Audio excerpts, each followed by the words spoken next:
नमस्कार साथियों, अस्सलाम वालेकुम। आप सभी लोगों का स्वागत है हमारे YouTube channel UP Urdu GS academy पर। जैसा कि भूगोल सब्जेक्ट में हमने नदियां शुरू किया था, सिंधु नदी तंत्र के बाद गंगा नदी तंत्र, उसके बाद हम बताएंगे आपको दक्षिण भारत की जो भी नदियां हैं उनके बारे में। सबसे पहले तो आप थोड़ा सा ये कॉन्सेप्ट समझ लीजिए कि जो हिमालयी नदियाँ थी, जो हमने आपको कल के क्लास में बताया था, क्योंकि वो नदियाँ वर्ष भर उनमें जल भरा होता है। दोनों में अंतर समान तुलना कर रहे हैं, प्रायद्वीपीय नदियाँ और हिमालयी नदियों के बारे में दोनों में हम तुलना कर रहे हैं। थोड़ा ये कॉन्सेप्ट समझिए कि जो हिमालयी नदियाँ होती हैं उनमें वर्ष भर जल भरा होता है। क्यों? इसके बारे में मैं आपको बताऊंगा। जो हिमालयी नदियां होती हैं उनमें वर्ष भर जल क्यों भरा होता है? उनका स्रोत है, दो स्रोत है उनके पास, एक तो वर्षा और एक ग्लेशियर। क्षोभ मंडल, ध्यान दीजिएगा दोस्तों, इन सब पे मैं आऊंगा और सबको आप बिल्कुल इत्मीनान रखिए, मैं बहुत अच्छे से समझाऊंगा, इंशाल्लाह कोशिश करूंगा तो आप लोग अच्छे से समझेंगे। जो क्षोभ मंडल होता है उनमें एक काल्पनिक रेखा मान लेते हैं जिसको हिम रेखा कहते हैं, और क्षोभ मंडल की जो हिम रेखा काल्पनिक रेखा है वो लगभग 4400 मीटर तक है, लगभग हिम रेखा इसको मान लेते हैं। इसके ऊपर जब आप जाते हैं तो तापमान चूंकि क्षोभ मंडल में नीचे से ऊपर की ओर बढ़ता जाता है, घटता जाता है। नीचे से आप जितना ऊपर जाएंगे तापमान घटता जाएगा और ठंड बढ़ती जाएगी। अगर यहाँ मान लीजिए 40 डिग्री सेंटीग्रेड है तो धीरे धीरे ऊपर जाते जाते -2 या -10 भी हो सकता है। तो चूंकि हिम रेखा 4400 मीटर मानी गई है, जो कि काल्पनिक रेखा है, उसके ऊपर यहाँ पर -10 या -8 डिग्री सेंटीग्रेड तापमान हो सकता है, क्योंकि क्षोभ मंडल में नीचे से ऊपर जाने पर तापमान घटता है। अब चूंकि हिमालय की जितनी नदियां हैं और हिमालय की जितनी चोटियां हैं वो लगभग सभी चोटियां लगभग 6000 मीटर से ऊपर ही हैं, इसलिए वहाँ ग्लेशियर पाए जाते हैं।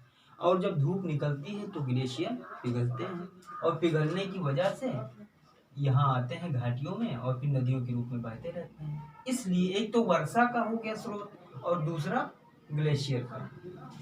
तो इसलिए हिमालय की नदियाँ जो होती हैं वो वर्ष भर उनमें जल की मात्रा होती है। लेकिन वहीं प्रायद्वीपीय नदियाँ जो हैं यहाँ पर ग्लेशियर नहीं पाया जाता। क्यों? क्योंकि ऊंचाई इनकी लगभग 800-900 मीटर तक होती है। ये इनकी ऊंचाई लगभग 800-900 मीटर तक होती है, और इधर से जब नदियाँ निकलती है यहाँ पर चूंकि ग्लेशियर पाए नहीं जाते, क्योंकि ये 800-900 मीटर तक ग्लेशियर नहीं पाए जाते हैं। तो यही कारण है कि जो प्रायद्वीपीय नदियां हैं वो वर्ष भर उनमें जल भराव नहीं होता है, उनका सिर्फ एक ही स्रोत होता है, वर्षा का। तो अधिकतर नदियां जो है या तो सूख जाती हैं या तो उनमें जल की मात्रा कम हो जाती है। अब आगे समझिए, जो प्रायद्वीपीय नदियां होती हैं, कुछ नदियां बंगाल की खाड़ी में अपना जल गिराती हैं और कुछ नदियां अरब सागर में। तो हम दो पार्ट में इसको बांट लेते हैं। जो नदियां बंगाल की खाड़ी में अपना जल गिराती हैं उनके बारे में हम आज बताएंगे, और कुछ नदियां जो अरब सागर में अपना जल गिराती हैं उनके बारे में हम अगले क्लास में बताएंगे। तो कुछ नदियां हैं इधर पूर्वी घाट से, आप देखिए, दामोदर नदी, स्वर्णरेखा नदी, वैतरणी नदी, ब्राह्मणी नदी, महानदी, गोदावरी नदी, कृष्णा नदी, पेन्नार नदी, कावेरी नदी, वैगई नदी, ताम्रपर्णी नदी। पश्चिमी घाट पे देखिए, यहीं से सारी नदियां निकलकर, जो कुछ नदियां निकलकर गई हैं वो बंगाल की खाड़ी में अपना जल गिराती हैं, और कुछ नदियां जो ऊपर से आई हैं, हिमालय नहीं है, हिमालयी नदियां तो हमने आपको कल बताया था, कुछ नदियां जो ऊपर छोटा नागपुर, पठार और झारखंड के आसपास से आई हैं वो नदियां दामोदर नदी, स्वर्णरेखा नदी, वैतरणी नदी, ब्राह्मणी नदी, महानदी, गोदावरी, कृष्णा, पेन्नार, कावेरी, बह गई। इन सब के बारे में हम आपको बताएंगे। तो पॉइंट टू पॉइंट आप लिखते जाएं चाहे समझते जाएं। सबसे पहले हम आपको बताते हैं दामोदर नदी के बारे में। दामोदर नदी सुनिए चाहे लिखिए दोस्तों। दामोदर नदी जो है छोटा नागपुर पठार के बीचों बीच से भ्रंश घाटी में बहते हुए हुगली नदी में आकर मिल जाती है और हुगली नदी आकर बंगाल की खाड़ी में अपना जल विसर्जित करती है। ये हुगली नदी है। हमने कल आपको बताया था पश्चिम बंगाल के पास जो है हुगली नदी अपना एक रूट इधर चेंज कर लेती है और एक सीधा चली जाती है बंगाल, जिसमें बंगाल की खाड़ी में होते हुए बांग्लादेश चली जाती है। तो ये है हुगली नदी। हुगली नदी ध्यान से समझिएगा। हो सकता है वीडियो थोड़ी लंबी हो जाए लेकिन आपको जानकारी बहुत अच्छी मिलेगी, इसकी गारंटी है। तो जो दामोदर नदी है वो छोटा नागपुर पठार के बीचों बीच से भ्रंश घाटी में, चाहे लिखते चलिए, भ्रंश घाटी में बहते हुए आकर पश्चिम बंगाल में हुगली नदी से मिल जाती है और फिर हुगली नदी अपना मुहाना पश्चिम बंगाल में बनाती है और पश्चिम बंगाल की खाड़ी में अपना जल विसर्जित कर देती है। दूसरी नदी है स्वर्णरेखा नदी। स्वर्णरेखा नदी झारखंड के करीब रांची के निकट से होते हुए 3 राज्यों में बहती है। झारखंड, उड़ीसा और पश्चिम बंगाल, 3 राज्यों में बहते हुए ये अपना जल बंगाल की खाड़ी में गिरा देती है। ये है स्वर्णरेखा नदी। स्वर्णरेखा नदी के बारे में थोड़ी जानकारी मैं आपको दूंगा कि चूंकि छोटा नागपुर पठार जहाँ है, झारखंड है, यहाँ पर औद्योगिक इकाइयाँ बहुत ज़्यादा हैं। तो आसपास चूंकि औद्योगिक इकाइयाँ होने की वजह से उनका जो मल या गंदा पानी जो भी होता है इसी नदी के द्वारा यही नदी लेकर आती है। और चूंकि बहुत सारा गंदा पानी, मल जल और ये सब कूड़ा करकट लेकर आती है, इसलिए इस नदी को, स्वर्णरेखा नदी को, जैविक नदी भी कहते हैं। तो ये है स्वर्णरेखा नदी जो झारखंड के रांची के करीब से होते हुए झारखंड, फिर उड़ीसा, फिर पश्चिम बंगाल, 3 राज्यों से, लिख लीजिए साथियों, 3 राज्यों से बहती है और पश्चिम बंगाल में मुहाना बनाती है अपना और बंगाल की खाड़ी में अपना जल विसर्जित करती है। स्वर्णरेखा नदी को जैविक मरुस्थल नदी भी कहते हैं, जैविक नदी भी कहते हैं। हाँ, तो 3 राज्यों में, झारखंड, उड़ीसा और पश्चिम बंगाल। उसके बाद साथियों देखते रहिएगा, एक एक नदी के बारे में हम आपको बता रहे हैं जो प्रायद्वीपीय नदियां हैं और जो अपना जल बंगाल की खाड़ी में विसर्जित करती हैं। और कुछ नदियां ज़्यादा नहीं हैं, थोड़ी ही हैं, वो अपना जल अरब सागर में गिराती हैं। तो हमने आपको दामोदर नदी के बारे में बताया और फिर स्वर्णरेखा नदी, दामोदर नदी और स्वर्णरेखा नदी। तीसरे पे आता है वैतरणी नदी। वैतरणी नदी के बारे में, उड़ीसा के केवझर, एक केवझर झील है, पठार टाइप का है, उड़ीसा के केवझर पठार से वो निकलती है और निकलती हुई आती है और पश्चिम बंगाल में अपना मुहाना बनाती है और बंगाल की खाड़ी में अपना जल विसर्जित कर देती है। वैतरणी नदी छोटी नदी है, इसके बारे में ज़्यादा जानकारी आता ही नहीं है क्वेश्चन में। तो उड़ीसा के केवझर पठार से निकलकर उड़ीसा तट पर आती है, अपना मुहाना बनाती है और जो है बंगाल की खाड़ी में अपना जल विसर्जित कर देती है। फिर आते हैं ब्राह्मणी नदी। अब ब्राह्मणी नदी के बारे में देखिए,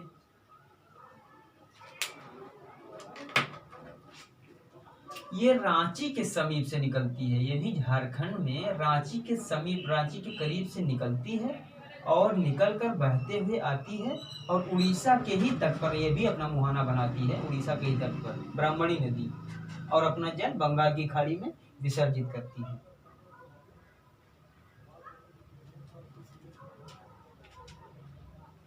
फिर है महानदी।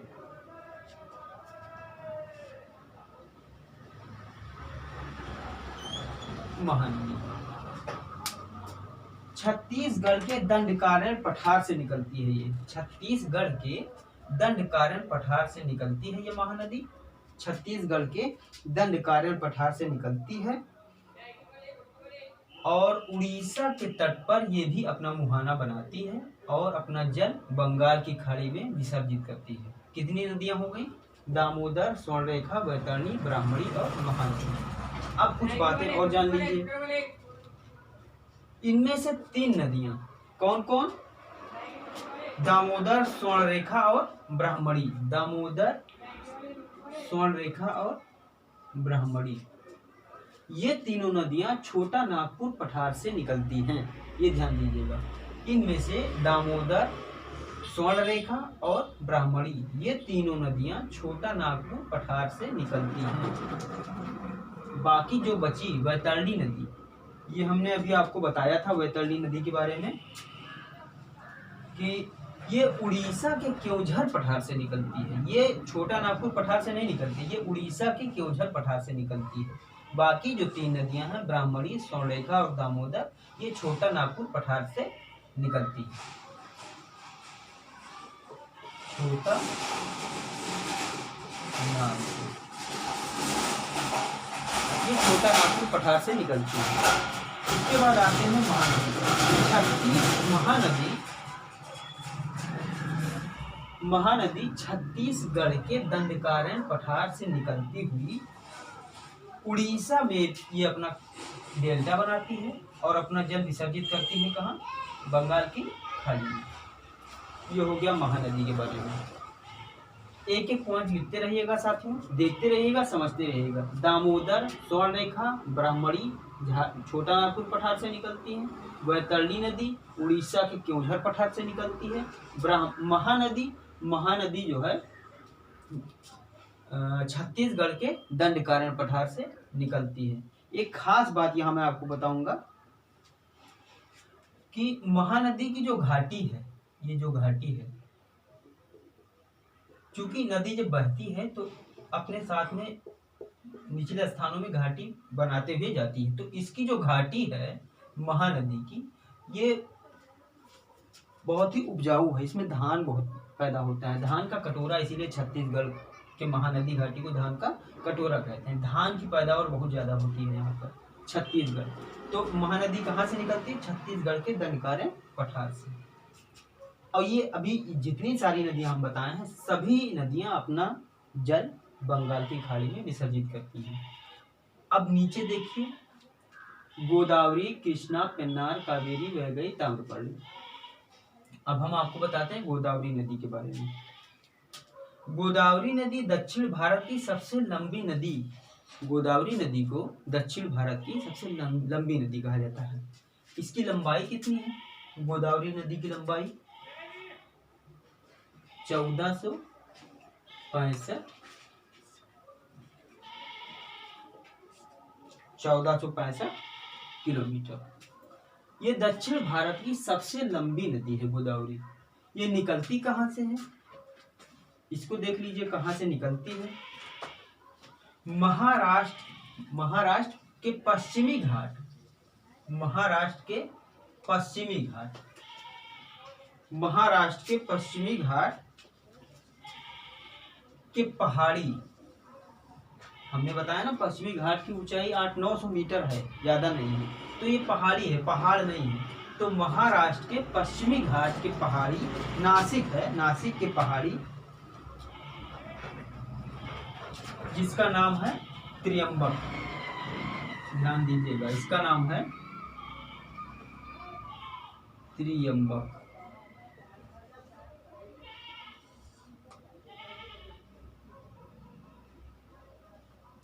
एक एक चीज ध्यान दीजिएगा साथियों। महाराष्ट्र में पश्चिमी घाट में स्थित नासिक पहाड़ी के त्र्यंबक चोटी से निकलती है और 3 राज्य में बहते हुए ये अपना मुहाना बनाती है और अपना जल बंगाल की खाड़ी में विसर्जित करती है। अब 3 राज्य कौन कौन से हैं?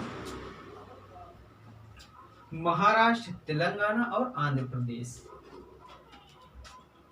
गोदावरी नदी 3 राज्यों में बहती है, महाराष्ट्र,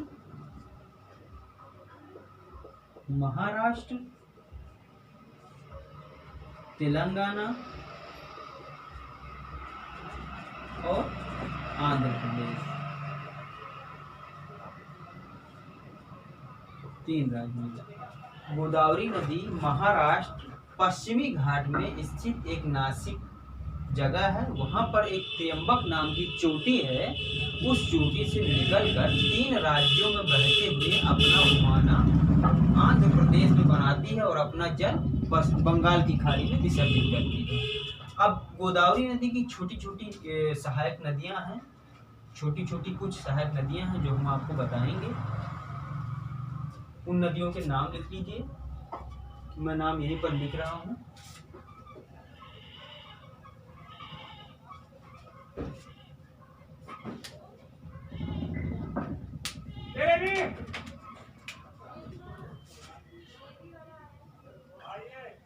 परवरा, पूर्णा, ध्यान दीजिएगा साथियों, चाहे नोट करते चलिए। परवरा, पूर्णा, वेनगंगा,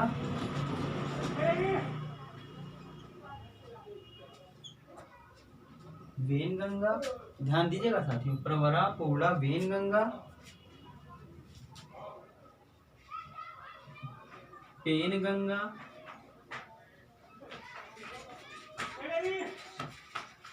प्रवरा, पूर्णा, वेनगंगा, पेनगंगा और इंद्रावती।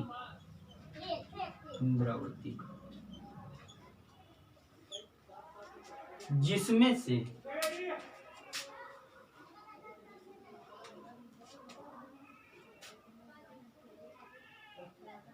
प्रवरा, पूर्णा, वेनगंगा, पेनगंगा और इंद्रावती। एक नदी और है,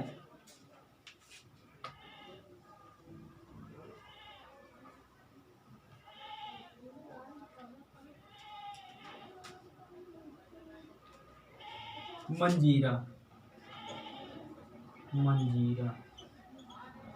और प्राणहिता।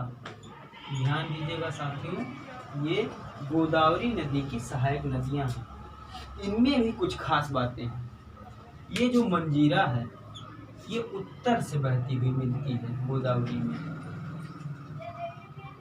मंजीरा क्वेश्चन पूछ लेता है कि गोदावरी नदियों की सहायक नदियों में दक्षिण से, ये दक्षिण है और ऊपर से उत्तर है। गोदावरी नदी की सहायक नदियों में दक्षिण से मिलने वाली नदियों में कौन सी नदी दक्षिण से नहीं मिलती है?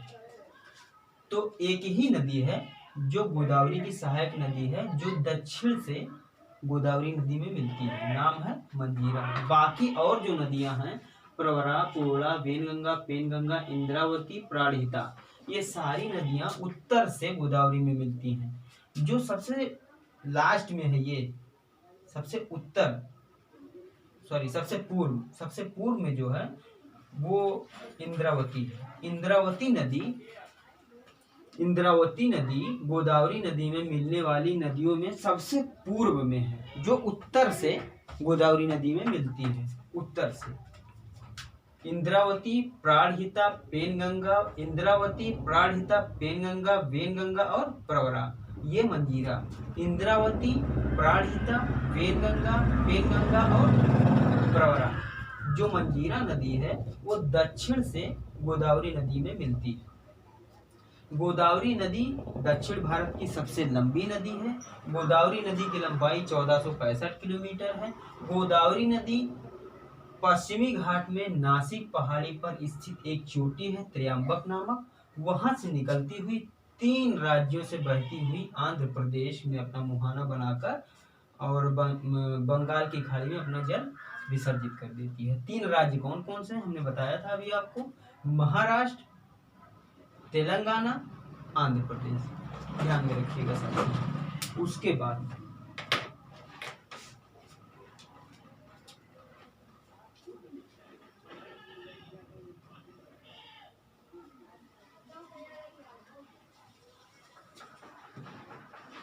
कृष्णा नदी, कृष्णा नदी, कृष्णा नदी। महाराष्ट्र में पश्चिमी घाट पर महाबलेश्वर चोटी, महाराष्ट्र में पश्चिमी घाट पर महाबलेश्वर चोटी से निकलती है। कौन? कृष्णा नदी निकलती हुई आंध्र प्रदेश में अपना मुहाना बनाती है और अपना जल विसर्जित करती है पश्चिम बंगाल की खाड़ी में। और कृष्णा नदी भी 3 राज्यों में बहती हुई जाती है आंध्र प्रदेश। कौन कौन? महाराष्ट्र, सॉरी 4 राज्यों में, ये 4 राज्यों में बहती है। महाराष्ट्र, आंध्र प्रदेश, तेलंगाना, महाराष्ट्र, कर्नाटक, आंध्र प्रदेश और तेलंगाना। महाराष्ट्र, कर्नाटक, तेलंगाना, आंध्र प्रदेश। ये जो कृष्णा नदी है, कृष्णा नदी, ये 4 राज्यों से होकर बहती है। कौन कौन से राज्य हमने बताया? महाराष्ट्र, कर्नाटक, तेलंगाना और आंध्र प्रदेश, आंध्र प्रदेश। कृष्णा नदी, कृष्णा नदी जो महाराष्ट्र के पश्चिमी तट से महाबलेश्वर चोटी से निकलकर 4 राज्यों से बहते हुए आंध्र प्रदेश में अपना मुहाना बनाती है और पश्चिम बंगाल में अपना जल विसर्जित करती है। वो 4 राज्य कौन कौन से हैं? महाराष्ट्र, कर्नाटक, तेलंगाना और आंध्र प्रदेश। महाराष्ट्र, कर्नाटक, तेलंगाना और आंध्र प्रदेश।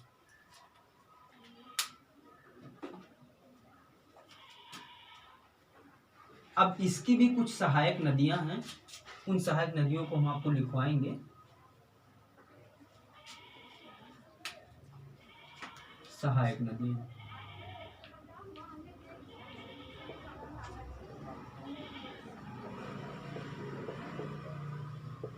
किसकी सहायक नदी है? कृष्णा की। ध्यान दीजिएगा साथियों, एक एक पॉइंट चाहे आप सुनते चलिए चाहे नोट करते चलिए। तुंगभद्रा, घाट प्रभा, माल प्रभा, तुंगभद्रा, घाट प्रभा, माल प्रभा।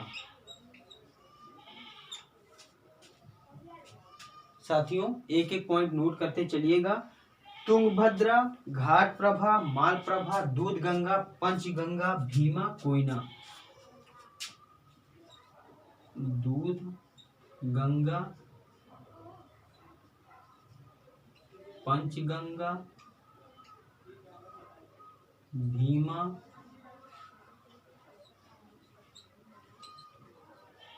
कोयना। ये सारी नदियां कृष्णा नदी की सहायक नदियां हैं। एक बार आप फिर से इसको देख लीजिए। तुंगभद्रा नदी, घाट प्रभा नदी, माल प्रभा नदी, दूध गंगा नदी, पंचगंगा नदी और भीमा नदी और कोयना नदी। इसके अलावा भी एक छोटी सी नदी है, मूसी नदी, मूसी नदी। ये सभी कृष्णा नदी की सहायक नदियां।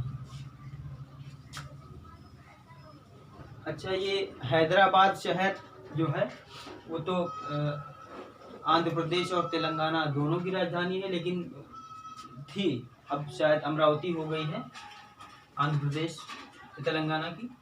तो मूसी शहर के मूसी जो नदी है, इसी नदी के तट पर हैदराबाद बसा हुआ है। कृष्णा नदी की सहायक नदियों में तुंगभद्रा, घाट प्रभा, माल प्रभा, दूध गंगा, पंचगंगा, भीमा, कोयना, मूसी नदी, इतने नदी शामिल हैं। कृष्णा नदी पश्चिमी घाट से महाबलेश्वर चोटी से निकलकर 4 राज्यों में महाराष्ट्र, कर्नाटक, तेलंगाना, आंध्र प्रदेश 4 राज्यों से होते हुए आंध्र प्रदेश में अपना मुहाना बनाती है और और अपना जल विसर्जित करती है बंगाल की खाड़ी में। अब आते हैं अगली नदी पर।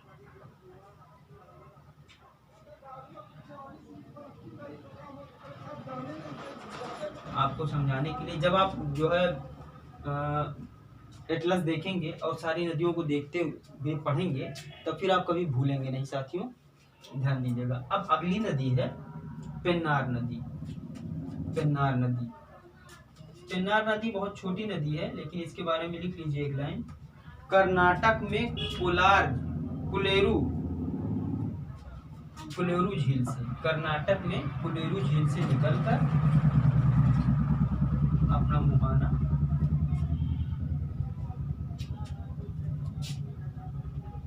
कर्नाटक में कुलेरू झील से निकलकर बंगाल की खाड़ी में अपना जल विसर्जित करती है, पेन्नार नदी। पेन्नार नदी, फिर उसके बाद कावेरी नदी। ये भी अपना मुहाना आंध्र प्रदेश में ही बनाती है, ये ध्यान दीजिएगा। कर्नाटक में कुलेरू झील से निकलकर ये अपना मुहाना आंध्र प्रदेश में बनाती है और अपना जल विसर्जित करती है बंगाल की खाड़ी में। अगली नदी है कावेरी। अगली नदी है कावेरी। कावेरी नदी बहुत ऐतिहासिक नदी है, आप लोग जानते होंगे। कावेरी नदी को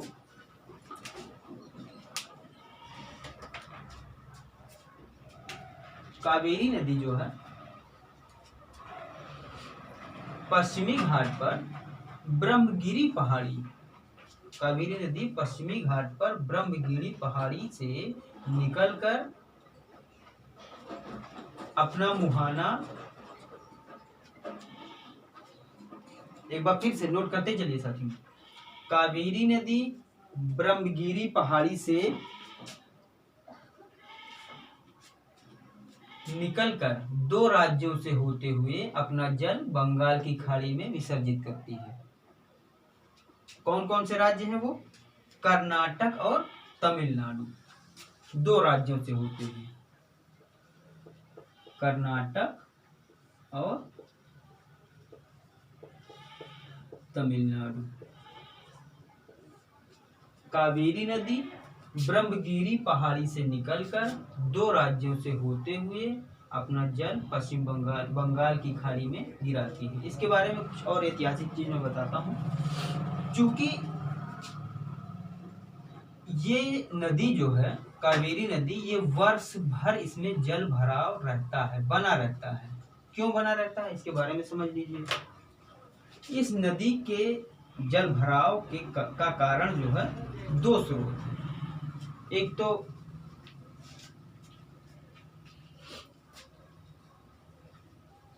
ऊपरी जल ग्रहण क्षेत्र हो गया और एक निचला जल ग्रहण क्षेत्र। ऊपरी जल ग्रहण क्षेत्र मतलब जब मानसून दक्षिण पश्चिम से आता है, दक्षिण पश्चिम से ऐसे मानसून जब आता है तो यहाँ टकरा कर इस क्षेत्र में बहुत बारिश करता है और इस बारिश से ये ऊपरी जो जल ग्रहण क्षेत्र है, एक तो बारिश का पानी मिल जाता है इसे, दूसरा जब उत्तर पूर्व मानसून जब इधर से आता है तो यही बारिश होती है, यही टकराता है और यही बारिश होती है। ये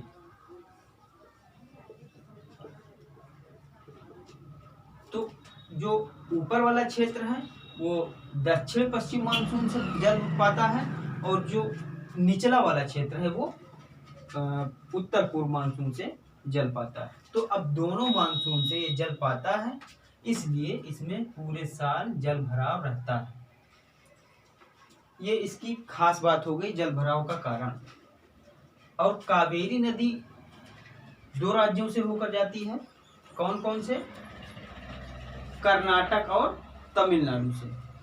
क्योंकि इसका जो जल विवाद है, जल विवाद में अगर बताऊं तो जल विवाद इसका 4 राज्यों में है, था, बना भी रहेगा। अब तो खैर तेलंगाना भी बन गया है, 5 राज्य हो गए, 5 राज्य लड़ेंगे जल विवाद के लिए। कौन कौन से राज्य हैं वो भी ध्यान दीजिएगा, समझ लीजिए।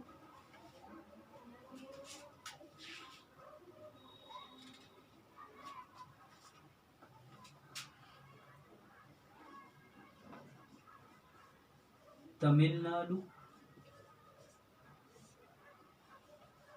केरल, आंध्रा, अब तो तेलंगाना भी हो गया, तेलंगाना, तमिलनाडु, केरल, आंध्रा, तेलंगाना और कर्नाटक। जल विवाद तो इसका 4-5 राज्यों से है, लेकिन ये मेनली 2 ही राज्यों से होकर जाती है। कौन कौन से? कर्नाटक और आंध्र प्रदेश, सॉरी तमिलनाडु, कर्नाटक और तमिलनाडु, ये मेनली ये 2 ही राज्यों से होकर जाती है। लेकिन इसके जल विवाद कारण बने हैं 5 राज्य। तो ये है कावेरी नदी। ये बहुत ही ऐतिहासिक नदी है। देवी देवताओं के नाम पर ही इसकी जितनी सहायक नदियां हैं, सब नदियों का नाम देवी के नाम पर ही है। मैं बता रहा हूँ आपको। तो जो कावेरी नदी है वो पश्चिमी घाट पर ब्रह्मगिरी पहाड़ी से निकलती हुई 2 राज्यों से होती हुई अपना मुहाना आंध्र प्रदेश में बनाती है और अपना जल बंगाल की खाड़ी में विसर्जित करती है। इसके जल विवाद किन किन राज्यों से है? तमिलनाडु, केरल, आंध्र प्रदेश, तेलंगाना और कर्नाटक। अब इसकी सहायक नदियां देख लीजिए। इसकी जितनी भी सहायक नदियां हैं, सबके नाम देवी के नाम पर है। अभी हम लिखवाएंगे तो आपको समझ में आ जाएगा। चाहे आप लिखते चलिए।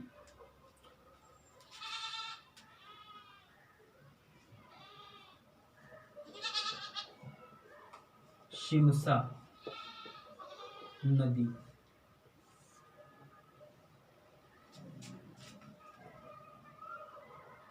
शिमसा नदी, ये ठीक से चलता नहीं है, मैं दूसरा कलर दे देता हूँ। शिमसा नदी, अर्कावती,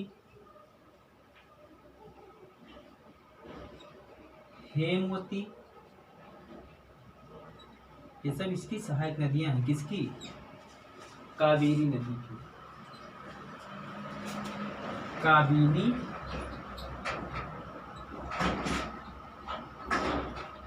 इसकी जो सहायक नदियां बहुत छोटी छोटी हैं, इनमें बनाना संभव नहीं था। वो भी अपने आसपास क्षेत्रों से, अपने आसपास के कुछ राज्यों से होकर के आई हैं, जिनमें मिलती हैं। इनके कारण भी एक ये भी स्रोत है कि इनके कारण भी इस कावेरी नदी में हमेशा जल भराव रहता है। 2 स्रोत तो हमने आपको बताए, और तीसरा स्रोत ये है कि ये सब जो नदियां हैं, इनमें जो भी जल रहता है वो आके जो है कावेरी नदी में मिलाती हैं। भवानी,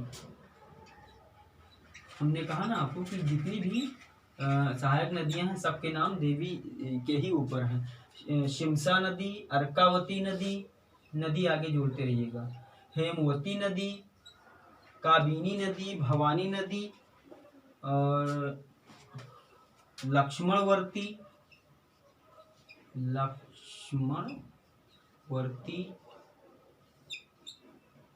और एक नदी है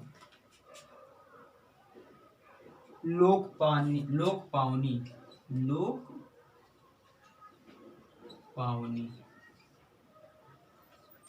इतनी ये सब कावेरी नदी की सहायक नदियां हैं। शिमसा नदी, अर्कावती नदी, हेमवती नदी, काबिनी नदी, भवानी नदी, लक्ष्मणवर्ती नदी, लोकपावनी नदी। तो ये देख लीजिए साथियों आप लोग।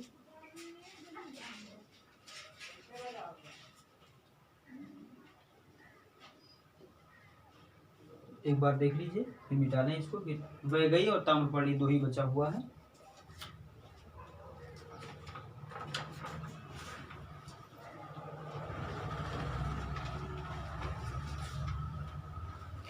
हमने आपको बताया है कि जो कावेरी नदी है वो वर्ष भर उसमें जल भराव रहता है। 2 स्रोत हैं इसके, एक ऊपरी जल धारण क्षेत्र और निचला जल धारण क्षेत्र। ऊपरी जल धारण क्षेत्र दक्षिण पश्चिम मानसून की वजह से, और निचला जो जल धारण क्षेत्र है वो उत्तर पूर्व मानसून की वजह से। और इतनी सारी जो सहायक नदियां हैं वो भी अलग अलग क्षेत्रों से जल लाकर इसमें मिलाती रहती हैं। मिटा रहे हैं।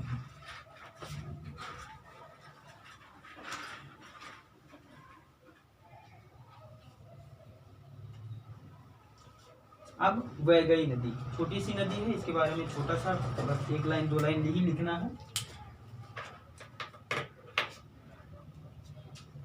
वैगई नदी तमिलनाडु के वरुसनाद हिल से, मतलब पहाड़ी, वरुसनाद पहाड़ी से वैगई नदी निकलती है और रामेश्वरम के पास अपना मुहाना बनाती है। अपना जल पाक नीचे नीचे एक तरफ तो मन्नार की खाड़ी है और एक तरफ पाक की खाड़ी है और यहाँ ऐसे श्रीलंका है। तो ये अपना जल पाक की खाड़ी में गिराती है, अपना जल ये पाक की खाड़ी में गिराती है। ये बरुसनाद पहाड़ी से निकलती हुई अपना जल पाक की खाड़ी में गिराती है और रामेश्वरम के पास ये अपना मुहाना बनाती है। ध्यान दीजिएगा साथियों।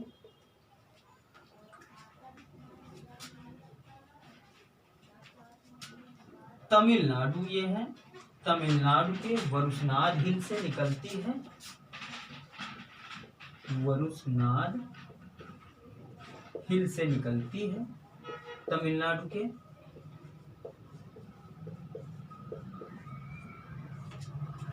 वरुसनाद हिल से निकलती हुई ये रामेश्वरम के पास मुहाना बनाकर पाक खाड़ी में अपना जल विसर्जित करती है। इधर पाक की खाड़ी है, इधर मन्नार की खाड़ी है। मन्नार की खाड़ी में दूसरा ताम्रपर्णी नदी, ताम्रपर्णी नदी अगस्त मलाई एक कार्डमम की पहाड़ी है। यहाँ पर एक कार्डमम की पहाड़ी है, उसी पे एक चोटी है, तो वो अगस्त मलाई चोटी है। वहीं से ये ताम्रपर्णी नदी निकलती हुई तमिलनाडु में ही जो है निकलती हुई अपना जल जो है ये मन्नार की खाड़ी में गिराती है। वैगई नदी अपना जल पाक खाड़ी में गिराती है और ताम्रपर्णी नदी जो है वो अपना जल मन्नार की खाड़ी में गिराती है।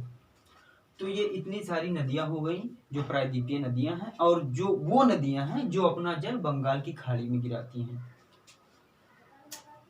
अगले क्लास में साथियों हम वो नदियां बताएंगे जो अपना जल